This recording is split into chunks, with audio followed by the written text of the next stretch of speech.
নমস্কার বন্ধুরা, রানু কিচেনে তোমাদের অনেক অনেক স্বাগত। আবার আমি একটি নতুন রেসিপি তোমাদের সঙ্গে শেয়ার করব, ডাল পুরি। প্রথমেই আমি একটা কড়াই চাপিয়ে দিয়েছি। শুকনো খোলায় জিরে, ধনে আর শুকনো লঙ্কা এখানে রোস্ট করে নেব। মশলাটা আমার ভাজা ভাজা হয়ে গেলে পরে একটা মিক্সার জারে আমি গ্রাইন্ড করে নেব। এরপরে আবার আমি একটি কড়াই চাপিয়ে দেব। কড়াইয়ে আমি জিরে, শুকনো লঙ্কা সর্ষের তেলের মধ্যে ভেজে নেব।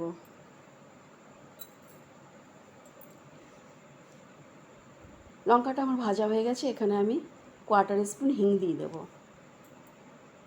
এরপরে আদা ক্রাশ করে দিয়ে দেব।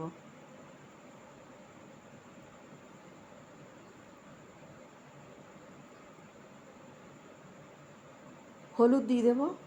পাশেই আমি 2 বাটি ছোলার ডাল সেদ্ধ করে রেখে দিয়েছিলাম প্রেসার কুকারে, সেটা আমি এখানে দিয়ে দেব। আমি নুনটা ডালের সঙ্গেই দিয়ে দিয়েছিলাম, যেহেতু নুনটা আমি এখন এখানে আর দেব না। এবার ডাল আর মশলাটাকে খুব ভালো করে মিক্স করে নিয়ে আমি ম্যাশ করতে থাকবো। এখানে এই গ্রাইন্ড করা মশলাটা আমি বড় চামচের 1 চামচ দিয়ে দেব। এবার মশলা ডালটাকে খুব ভালো করে মিক্স করে একটা ডোয়ের মতন বানিয়ে নেব।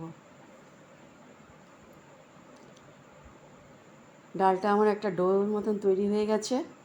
এবার পাশেই আমি আটার লেচি কেটে রেখেছি। লেচির থেকে একটা লেচি নিয়ে আমি লুচির মতন করে একটু বেলে নেব।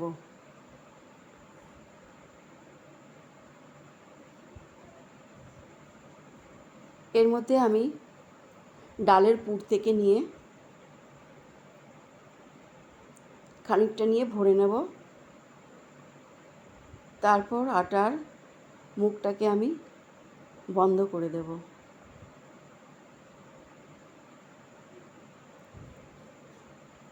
ভালো করে বন্ধ করে নেব, যাতে পুরটা বেরিয়ে না যায়। আবার আমি ছোট ছোট লুচির মতন করে বেলে নেব।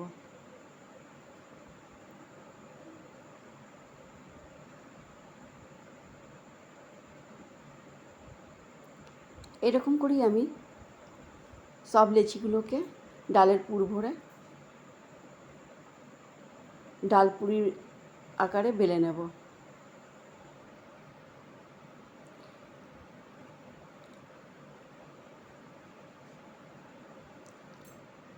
পাশেই আমি একটা কড়াই চাপিয়ে দিয়েছি, তাতে সাদা তেল দিয়ে দিয়েছি। তেলটা গরম হয়ে গেলে আমি এখান থেকে এক একটা পুরি ভেজে নেব। ডাল পুরিটা আমার একদম তৈরি হয়ে গেছে। আমার আজকের রেসিপিটা তোমাদের কেমন লাগলো কমেন্ট করে নিশ্চয়ই জানাবে। আবার আমি এরকমই নতুন রেসিপি তোমাদের সঙ্গে নিয়ে হাজির হব।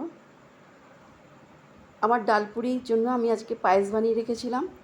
পায়েসের সঙ্গেই ডাল পুরিটা খেতে খুব ভালো লাগে।